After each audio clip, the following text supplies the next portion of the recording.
पक्ष ने जेपीसी की अडानी महाघोटाले पर बात की। हम ईडी जा रहे थे, हमारे सांसद 200 सांसदों को 2000 पुलिस फोर्स रोकता है।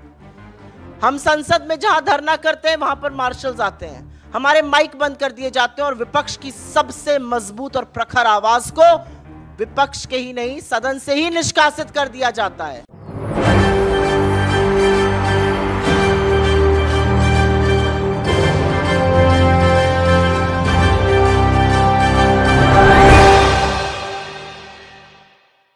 नमस्कार, मैं मोहम्मद आसिफ और आप देख रहे हैं एसपीएन 9 न्यूज़।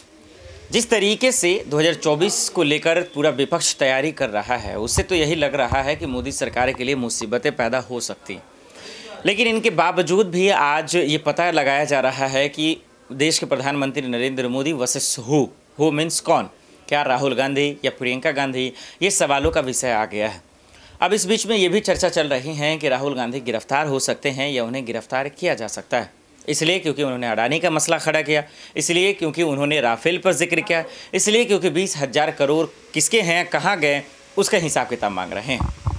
ऐसे में दर्शकों, अब समझने का वक्त आ गया है कि 2024 में मुद्दे क्या रहेंगे, राहुल गांधी या फिर मोदी जी का कामकाज। ये बड़ा बयान है जो आप समझते हैं एक रिपोर्ट से कि 2024 के चुनाव में राहुल गांधी के लिए चुनौतियाँ क्या हैं और मोदी सरकार के लिए चुनौतियाँ क्या है, जरा इस रिपोर्ट से समझते हैं। एक बहुत ही महत्वपूर्ण मुद्दे को लेकर आपके सामने आए हैं और वो मुद्दा आपको भी उतना ही प्रभावित करता है शायद जितना इस देश के विपक्ष को करता है। लेकिन बहुत कुछ बोलने से पहले कुछ तथ्य यहां पर बोल देने जरूरी हैं। अभी अभी बजट सेशन की समाप्ति हुई है और हिंदुस्तान की राजनीति में पहली बार, आजाद हिंदुस्तान के 75 साल की राजनीति में पहली बार सत्ता पक्ष ने सदन का अवरोध किया और सत्ता पक्ष ने सदन नहीं चलने दिया और एक संयुक्त विपक्ष ने एक स्वर में इस सरकार को घेरा और एक संयुक्त विपक्ष ने जेपीसी की अडानी महाघोटाले पर बात की। हम ईडी जा रहे थे, हमारे सांसद 200 सांसदों को 2000 पुलिस फोर्स रोकता है। हम संसद में जहां धरना करते हैं वहां पर मार्शल्स आते हैं, हमारे माइक बंद कर दिए जाते हैं और विपक्ष की सबसे मजबूत और प्रखर आवाज को विपक्ष के ही नहीं सदन से ही निष्कासित कर दिया जाता है। एक मैच फिक्स करके, एक रिवर्स इंजीनियरिंग कर राहुल गांधी जी ने 7 फरवरी को सवाल पूछे अडानी पर और उनकी आवाज को बंद करने का काम लगा मोदी सरकार को कि वो कर देगी। लेकिन असलियत यह है कि जब समूचा विपक्ष एक साथ खड़ा होता है तो सरकार बौखला जाती है। राहुल जी के सवालों से यह सरकार बैकफुट पर है और इसीलिए अब हर उस आवाज का दमन करना चाहती है जो खड़े होकर इनसे सवाल पूछेगा।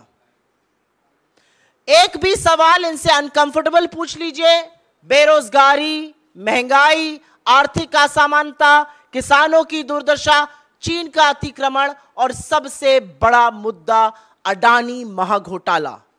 यह सरकार अब हर उस आवाज का दमन करने को तैयार है जो इस तरह के सवाल पूछेगा या तथ्यों को सामने लाएगा। बड़े बड़े खुलासे हुए हैं, चाहे वो अडानी महाघोटाला हो, चाहे वो चीन का अतिक्रमण हो। मुझे खेद के साथ कहना पड़ता है, जब अधिकांश मीडिया को पीएमओ का एक चपरासी व्हाट्सएप के माध्यम से चलाने की जरूरत करता है तो alternate media, digital media, social media पर खबरें आती हैं। आज इस सरकार ने उन आवाजों के भी दमन की बात करी और उसमें आपके जैसे डिजिटल प्लेटफॉर्म्स, आपके चैनल्स के डिजिटल प्लेटफॉर्म्स, आपके अखबारों के डिजिटल प्लेटफॉर्म्स भी शामिल हैं। आईटी अमेंडमेंट रूल इस सरकार ने नोटिफाई कर दिया है। यह जनवरी में ड्राफ्ट निकाला गया था और कंसल्टेशन की बात करी गई थी। कोई व्यापक चर्चा इस पर नहीं हुई। जो स्टेक होल्डर्स हैं वो संतुष्ट नहीं है उस चर्चा से और उसके बाद भी रातों रात इसको नोटिफाई कर दिया जाता है। ये आईटी अमेंडमेंट रूल तब नोटिफाई किए जा रहे हैं जब आईटी एक्ट 2021 की ऑलरेडी कोर्ट्स में है, सुप्रीम कोर्ट के सामने है। सुप्रीम कोर्ट को अभी उस पर चर्चा करनी है और उसका संज्ञान लेना है। तो ऐसी क्या जल्दी है? और अब जो जनवरी में आया था उसमें फेक न्यूज के खिलाफ पीआईबी फैक्ट चेक करेगा। अब और भी बड़ी बात कह दी गई है, फेक न्यूज या मिस इंफॉर्मेशन जो सेंट्रल गवर्नमेंट के खिलाफ है उस पर एक इंडिपेंडेंट यूनिट जो सरकार के अंतर्गत रहेगी बॉडी, वो फैक्ट चेक करेगी। सरकार ही कोतवाल है, सरकार ही मुजरिम है, सरकार ही जज है, सरकार ही सब कुछ अपने बारे में करेगी। तो अगर आप कोई सवाल सरकार से उठाते हैं जो कि असहज है, तो अब ट्विटर, फेसबुक, यूट्यूब, व्हाट्सएप, तमाम ऐसे प्लेटफॉर्म्स को सरकार ने अपने आप को एक एकाधिकार दे दिया, एक छत्र राज दे दिया है कि वो उनसे कहकर उस न्यूज को हटा सकते हैं। लेकिन ज्यादा कुछ कहने से पहले सरकार के ट्रैक रिकॉर्ड की बात कर लेते हैं। आपको याद होगा 2019 में चुनाव के जस्ट पहले आप ही के एक साथी ने बहुत बड़ी एक स्टोरी लगाई थी कि हिंदुस्तान में बेरोजगारी 35 साल में सबसे ऊपर है। सरकार की फैक्ट चेक यूनिट ने उसको फेक न्यूज बताया था। और 31 मई को जब मोदी जी शपथ ले रहे थे तो एनएसएसओ ने वो डेटा जारी किया और 45 साल में सबसे ऊपर बेरोजगारी थी। तो जिसको आप चुनाव के पहले फेक न्यूज बता रहे थे और उस डेटा को आपने एनएसएसओ को निकालने नहीं दिया, वो 3 महीने बाद डेटा भी सही था, खबर भी सही थी, सरकार को बचाने का काम खुद सरकार ने किया था फेक न्यूज कहकर। रिपोर्टर्स कलेक्टिव ने एक स्टोरी करी मार्च में 2022 में और उन्होंने कहा कि आधार जो है वो मिड डे मील स्कीम्स के लिए, जो पोषण की स्कीम्स होती हैं बच्चों के लिए, वो मैंडेटरी कर दिया जाएगा। सरकार की यूनिट ने उसको जून में फेक न्यूज बताया कि ये फेक न्यूज है। और अगस्त में विमेन एंड चाइल्ड डेवलपमेंट ने एक नोटिस जारी किया और कहा कि आधार मैंडेटरी नहीं होगा। अगर वो फेक न्यूज थी तो आपको ऐसा क्यों करना पड़ा? सवाल सिर्फ इस बात का है। अगर वो फेक न्यूज थी तो आपको नोटिफिकेशन क्यों जारी करना पड़ा? तीसरी स्टोरी मैं बताती हूं। गलवान में हमारे 20 जाबाजों की शहादत होती है। आप में से बहुत लोगों ने सोर्सेस के माध्यम से पुष्टि कराई, आपने स्टोरी चलाई कि 20 जाबाजों की शहादत हुई है, झड़प हुई है गलवान वैली में, और उस खबर को आप इस देश के सामने लाए। इस सरकार ने उसको डिनाई किया, इसको फेक न्यूज कहा गया तब तक जब तक बॉडीज वापस घर नहीं आने लगी और फिर डिफेंस मिनिस्ट्री को अपनी वेबसाइट पर इसकी पुष्टि करनी पड़ी। तो हर जो चीज असहज रहेगी उसको आप पहले डिनाई करके फेक न्यूज कर दीजिएगा और उसके बाद उसी पर एक्शन लिया जाएगा। मुझे अभी भी याद है यूपी में चीनी ऐप अपने फोन से हटाया जाए, ये खबर चली थी, उसको भी बोला गया था फेक न्यूज है। फिर पुष्टि सरकार नहीं करी, वहां के एडीजी नहीं करी कि नहीं ये सही खबर है। राहुल गांधी जी ने रेलवे की निजीकरण की बात करी थी भारत जोड़ो यात्रा के दौरान, उसको भी फेक न्यूज कहा गया था। बाद में सबने देखा क्या हुआ। तो मेरा कहना यह है कि जो भी असहज है, अगर अब अडानी पर खुलासे होंगे जो कि लगातार हो रहे हैं, और मैं दुख के साथ भी कहती हूं और थोड़ा सा क्षोभ के साथ भी कहती हूं, अडानी के खिलाफ जो खुलासे हो रहे हैं वो मेन स्ट्रीम मीडिया में नहीं हो रहे हैं आज की तारीख में। अगर डिजिटल प्लेटफॉर्म्स इसको कर रहे हैं, अगर सोशल मीडिया की फैक्ट फाइंडिंग एजेंसीज इस पर कर रही हैं काम, उसको भी फेक न्यूज कहा जाएगा। अब हम देश को पूरी तरह से सेंसरशिप पर ले जा रहे हैं, क्योंकि ये जो नोटिफिकेशन है ये सिर्फ और सिर्फ सेंसरशिप है, इसका और कोई भी पर्याय नहीं है। इसका मुझे और कोई समझ में नहीं आता है। आज मामला राष्ट्रीय सुरक्षा का है। एक चीनी कंपनी अडानी के हर कॉन्ट्रैक्ट में सब कॉन्ट्रैक्टर है। वो दहेज से लेके कांडला, हजीरा, मुंद्रा हर पोर्ट में घुसा हुआ है। उसको भी फेक न्यूज बता देंगे, उसके भी डिफेंस में आ जाएंगे। तो सवाल आज ये है कि क्या विपक्ष की आवाज को दबाते दबाते सरकार अब स्वच्छंद मीडिया, सरकार अब पूरी तरह से सेंसरशिप पर उतर आई है, और यह जरूरी है कहना। और अब ये जो एक बेतुकी बात कही गई, fake news against central government, अगर ऐसा ही है तो सरकार को आईना भी दिखाना चाहिए। भारतीय जनता पार्टी से ज्यादा बड़ी फेक न्यूज फैक्ट्री दुनिया में कोई नहीं है, और फेक न्यूज के सरगना जितनी भारतीय जनता पार्टी की आईटी सेल के हेड और आईटी सेल के लोग हैं, उनसे बड़े कोई नहीं है। लगातार उनका झूठ पकड़ा जाता है, और हम ही नहीं, सोशल मीडिया प्लेटफॉर्म्स भी उसको वेरीफाई करते हैं कि ये मैनिपुलेटेड मीडिया है, ये आउट ऑफ कॉन्टेक्स्ट मीडिया है, ये फेक न्यूज है। झूठ फैलाने का काम इस सरकार के मंत्री करते हैं, खुद प्रधानमंत्री झूठ बोलते हैं। मैं नहीं पढ़ना चाहती किसी और विवाद में, लेकिन यह सच है कि जो विवाद इस समय प्रधानमंत्री की एजुकेशन या किसी चीज को लेकर चल रहा है, उसका जो बेडरॉक है, द इशू देयर इज कि वो झूठ बोला गया है। तो किसकी फेक न्यूज की बात करेंगे आप? एक व्यक्ति प्रशांत पटेल है, स्टैंडिंग काउंसिल है गोवा का, भाजपा का सदस्य। कल सुप्रीम कोर्ट ने उसको बोला कि आप लगातार फेक न्यूज फैलाते हैं, आप माफी मांगिए। इसके खिलाफ सरकार एक्ट करेगी।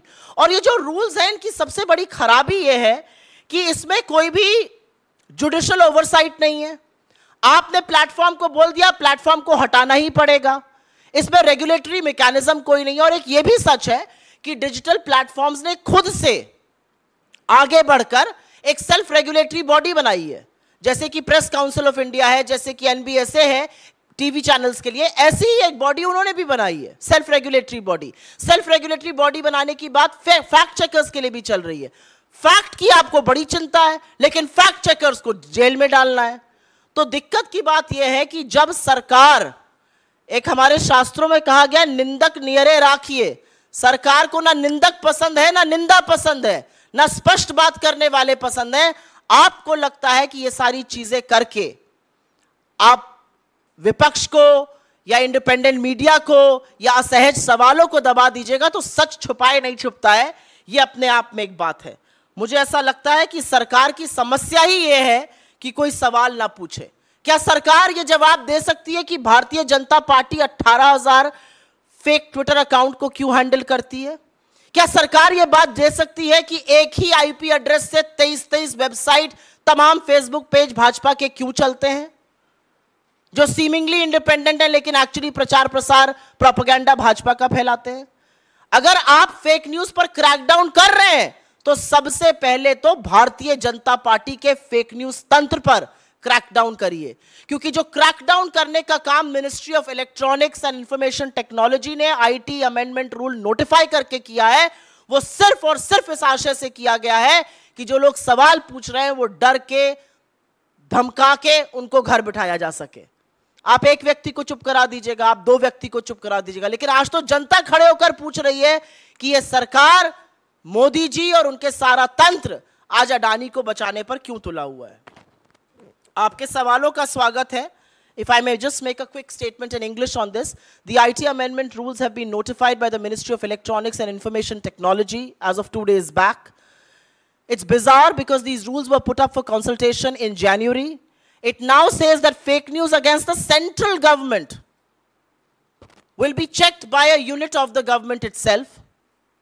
So the government is the propagator, the author, the originator, and the factory of fake news operators. And which is why the question is the government willing to discuss issues that really matter? A budget session has just gotten over. The Adani scam, the Chinese occupation, unemployment, high prices, income inequality continue to be the raging issues of our times. What you did? You first sent police and marshals to silence the MPs.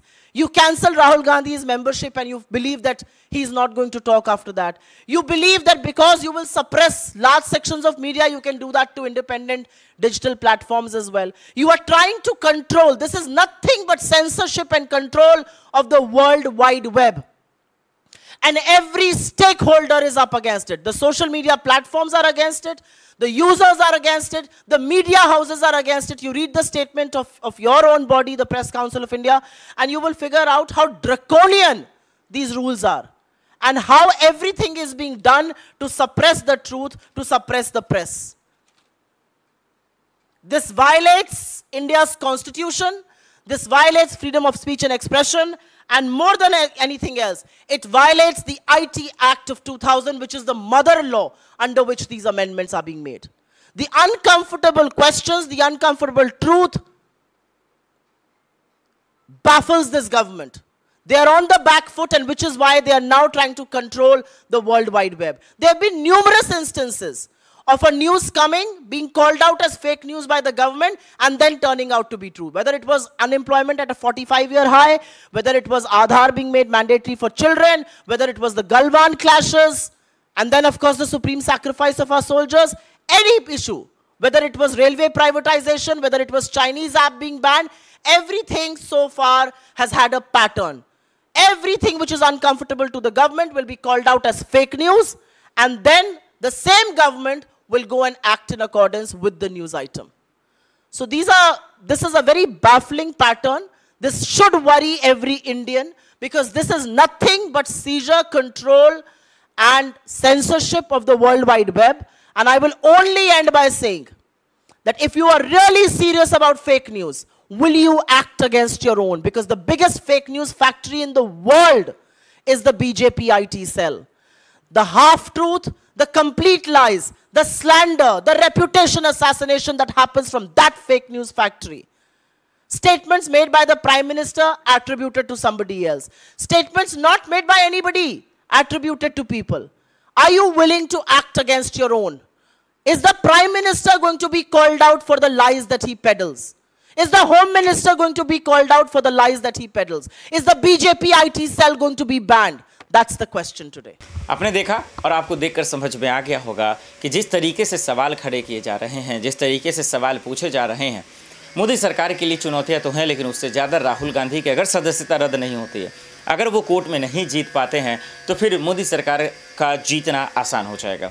अब इसके बावजूद हालांकि कह रहे हैं कि कानूनी रूप से राहुल गांधी के साथ गलत हो रहा है, लेकिन कोर्ट, सूरत कोर्ट ने उन्हें झटका दे दिया है। हालांकि कल पटना कोर्ट ने भले ही उन्हें राहत दी कि 15 मई तक वो गिरफ्तार नहीं हो पाएंगे। ऐसे में सवाल है कि राहुल गांधी इस बीच में क्या करेंगे ऐसा जो उनकी सदस्यता वापस हो जाएगी। देश दुनिया की बाकी खबरों के लिए देखते रहे SPN9 न्यूज़। नमस्कार।